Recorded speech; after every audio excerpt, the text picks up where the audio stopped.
ओम शांति। 7 जून 2020 आज के अव्यक्त महावाक्य हैं पुरुषार्थ और परिवर्तन के गोल्डन चांस का वर्ष। आज के अव्यक्त महावाक्य के मुख्य सार को हम समझेंगे। आज के अव्यक्त महावाक्यों को हमने 3 भागों में समझना है। पहला भाग है बच्चों की विशेषता। तो बाबा ने बच्चों की विशेषता और मन के सुंदर संकल्पों को देखते हुए अपने महावाक्यों का उच्चारण करते हुए कहा कि आज बाप दादा अपने समर्थ बच्चों को देख रहे हैं। वो समर्थ बच्चे जो बड़े से बड़ा समर्थ कार्य विश्व को नया श्रेष्ठ विश्व बनाने का दृढ़ संकल्प लिए हुए हैं। हर आत्मा को शांत व सुखी बनाने का समर्थ कार्य करने का संकल्प लिए हुए हैं। इस श्रेष्ठ संकल्प को लेकर दृढ़ निश्चय बुद्धि बन कार्य को प्रत्यक्ष रूप में ला रहे हैं। सभी समर्थ बच्चों को ये श्रेष्ठ संकल्प है कि ये श्रेष्ठ कार्य होना ही है, और इससे भी ज्यादा ये निश्चित है कि ये कार्य हुआ ही पड़ा है। क्यों है ऐसा? तो बाबा ने कहा क्योंकि बच्चों ने कर्म और फल के फिलॉसफी को समझ लिया है। कर्म पुरुषार्थ है और फल उसकी प्रारब्ध है। इस फिलॉसफी को समझ उस अनुसार निमित्त बन कार्य कर रहे हैं। बच्चे जानते हैं कि भावी अटल है, लेकिन सिर्फ आप श्रेष्ठ भावना द्वारा भावना का फल अविनाशी प्राप्त करने के निमित्त बने हुए हैं। बाबा कहते हैं दुनिया की अनजान आत्माएं यही सोचती हैं कि शांति होगी, क्या होगा, कैसे होगा। कोई उम्मीद नहीं दिखाई देती, क्या सचमुच होगा? और आप बच्चे कहते हो होगा तो क्या, लेकिन हुआ ही पड़ा है, क्योंकि नई बात नहीं है, अनेक बार हुआ है और अब भी हुआ ही पड़ा है। निश्चय बुद्धि निश्चित भावी को जानते हो। बाबा पूछते हैं हम सबसे इतना अटल निश्चय क्यों है आप बच्चों को? तो आगे बाबा कहते क्योंकि स्व परिवर्तन के प्रत्यक्ष प्रमाण से जानते हो कि प्रत्यक्ष प्रमाण के आगे और कोई प्रमाण की आवश्यकता ही नहीं है। साथ साथ परमात्म कार्य सदा सफल है ही है। यह कार्य आत्माओं, महान आत्माओं व धर्मात्माओं का नहीं है, ये परमात्मा का कार्य है और ये सफल हुआ ही पड़ा है।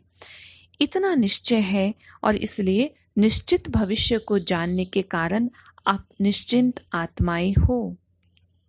दुनिया के लोग डरते हैं कि विनाश होगा और आप निश्चिंत हो कि स्थापना होगी। तो कितना अंतर है असंभव और संभव में। हमारे सामने सदा स्वर्णिम दुनिया का स्वर्णिम सूर्य उदय हुआ ही पड़ा है और उन्हों के सामने विनाश की काली घटाएं हैं। तो बाबा कहते आप बच्चों की इसी विशेषता के कारण, इसी समझ के कारण खुशी के घुंघरू डालकर आप नाचते रहते हो कि आज पुरानी दुनिया है, कल स्वर्णिम दुनिया होगी। दूसरे भाग में बाबा ने हम बच्चों को विशेष पुरुषार्थ करने के लिए इशारा दिया है, जिसमें बाबा कहते कि अब इस वर्ष आप सभी बच्चों को संपूर्णता और समानता का समीप अनुभव करना ही है। संपूर्णता आप सभी फरिश्तों का विजय माला लेकर आह्वान कर रही है। बाबा ने कहा संपूर्ण बाप और संपूर्ण स्टेज दोनों ही आप बच्चों को बुला रहे हैं कि आओ श्रेष्ठ आत्माएं आओ, समान बच्चे आओ, समर्थ बच्चे आओ, समान बन अपने स्वीट होम में विश्रामी बनो। बाबा कहते हैं कि जैसे बाप दादा विधाता है, वरदाता है, ऐसे आप भी इस वर्ष विशेष ब्राह्मण आत्माओं प्रति व सर्व आत्माओं के प्रति विधाता बनो, वरदाता बनो। तो बाबा ने हमें पुरुषार्थ के लिए कहा, इशारा दिया कि हम सभी को वर्तमान समय में वरदाता बनना है, विधाता बनना है। कल देवता बनने वाले हैं, अब अंतिम फरिश्ता स्वरूप बनो। तो फरिश्ता क्या करता है? फरिश्ता वरदाता बन वरदान देता है। देवता सदा देता है, लेता नहीं है, लेवता नहीं कहते हैं। तो वरदाता और विधाता, फरिश्ता सो देवता। अभी ये महामंत्र हम फरिश्ता सो देवता, इस मंत्र को विशेष स्मृति स्वरूप बनाओ। बाबा ने ये भी कहा कि मन मना भाव तो हो ही गए थे, ये तो आदि का मंत्र रहा, लेकिन अभी क्या करना है? ये होना चाहिए, ये मिलना चाहिए, ये दोनों ही बातें लेवता बनाती हैं। तो लेवतापन के संस्कार देवता बनने में समय डाल देंगे, इसलिए इन संस्कारों को अब समाप्त करो। पहले जन्म में ब्रह्मा के घर से देवता बन नए जीवन, नए युग के 1 नंबर में आओ। संवत भी 1 हो, प्रकृति भी सतो प्रधान नंबर 1 हो, राज्य भी नंबर 1 हो, आपकी गोल्डन स्टेज भी नंबर 1 हो। एक दिन के फर्क में भी 111 से बदल जाएगा।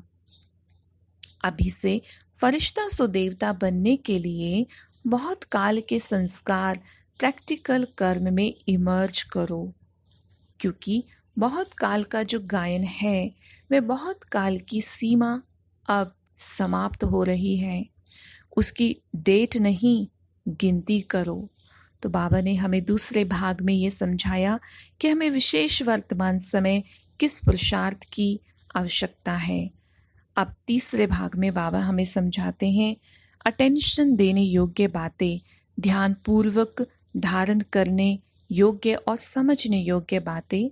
बाबा कहते हैं विनाश को अंत काल कहा जाएगा, उस समय बहुत काल का चांस तो समाप्त है ही, लेकिन थोड़े समय का भी चांस समाप्त हो जाएगा। इसलिए बाप दादा बहुत काल की समाप्ति का इशारा दे रहे हैं। फिर बहुत काल की गिनती का चांस समाप्त हो, थोड़ा समय पुरुषार्थ, थोड़ा समय प्रारब्ध, यही कहा जाएगा। कर्मों के खाते में अब बहुत काल खत्म हो, थोड़ा समय व अल्पकाल आरंभ हो रहा है। इसलिए यह वर्ष परिवर्तन काल का वर्ष है। तो बाबा ने हमें विशेष कहा कि ये जो समय चल रहा है, लोगों को इस समय के बारे में समझ में नहीं आ रहा, लेकिन हम सभी बाबा के बच्चे, ब्राह्मण बच्चे इस वर्ष से ये इशारा ले सकते हैं कि ये परिवर्तन काल का वर्ष है। बहुत काल से थोड़े समय में परिवर्तन होना है। अब ये वर्ष जो है हमारे लिए बदल जाएगा। जो हम सभी कहते थे कि बहुत काल है, बहुत काल है, तो बाबा हमें समझा रहे हैं अब ये शब्द बदल जाएगा। बहुत काल से थोड़े समय में परिवर्तन होना है। इसलिए इस वर्ष के पुरुषार्थ में बहुत काल का हिसाब जितना जमा करना चाहो वह कर लो। फिर उल्हाना नहीं देना कि हम तो अलबेले होकर चल रहे थे, आज नहीं तो कल बदल ही जाएंगे। इसलिए कर्मों की गति को जानने वाले बनो। बाबा ने कहा तीव्र गति से अब आगे बढ़ो। पुरुषार्थ का हिसाब अलग है और सृष्टि परिवर्तन का हिसाब अलग है। आप ये नहीं सोचो कि 2000 वर्ष पड़े हैं, 15 वर्ष पड़े हैं, अभी 18 वर्ष पड़ा है। ये नहीं सोचते रहना, हिसाब को समझो, अपने पुरुषार्थ और प्रारब्ध के हिसाब को जान, उस गति से आगे बढ़ो। नहीं तो बहुत काल के पुराने संस्कार अगर रह गए तो इस बहुत काल की गिनती धर्मराजपुरी के खाते में जमा हो जाएगी। कोई कोई का बहुत काल के व्यर्थ अयथार्थ कर्म विकर्म का खाता अभी भी है। बाप दादा जानते हैं लेकिन आउट नहीं करते हैं। तो बाबा विशेष हमें बता रहे हैं कि ये जो समय है इसमें हमें कुछ भी व्यर्थ सोचने में या अयथार्थ बातें करने में समय नहीं गंवाना है। ये जो हमें वर्ष मिला ये एक्स्ट्रा गोल्डन चांस का वर्ष है, जिसमें बाबा हम सबको गोल्डन चांस देते हैं। इसलिए विशेष हिम्मत और मदद के इस विशेष वरदान के वर्ष को साधारण 50 वर्ष के समान नहीं गंवाना। अभी तक बाप स्नेह के सागर बन सर्व संबंध के स्नेह में अलबेलापन, साधारण पुरुषार्थ, इसको देखते सुनते भी ना सुन ना देख बच्चों को स्नेह की एक्स्ट्रा मदद से एक्स्ट्रा मार्क्स देकर बढ़ा रहे हैं, लिफ्ट दे रहे हैं। बाबा कहते हैं इस समय कर्मों की गति को अच्छी तरह से समझकर समय का लाभ लो। सुनाया था कि 18वां अध्याय आरंभ हो गया है। 18 अध्याय की विशेषता है अब स्मृति स्वरूप बनो। अभी युद्ध के संस्कार, मेहनत के संस्कार, मन को मुंझाने के संस्कार, इसकी समाप्ति करो, नहीं तो यही बहुत काल के संस्कार बन अंतमति सो भविष्य गति प्राप्त कराने के निमित्त बन जाएगा। सुनाया ना, अभी बहुत काल के वह पुरुषार्थ का समय समाप्त हो रहा है और बहुत काल की कमजोरी का हिसाब शुरू हो रहा है। तो समझ में आया, इसलिए विशेष परिवर्तन का समय है। अभी वरदाता है, फिर हिसाब किताब करने वाले बन जाएंगे।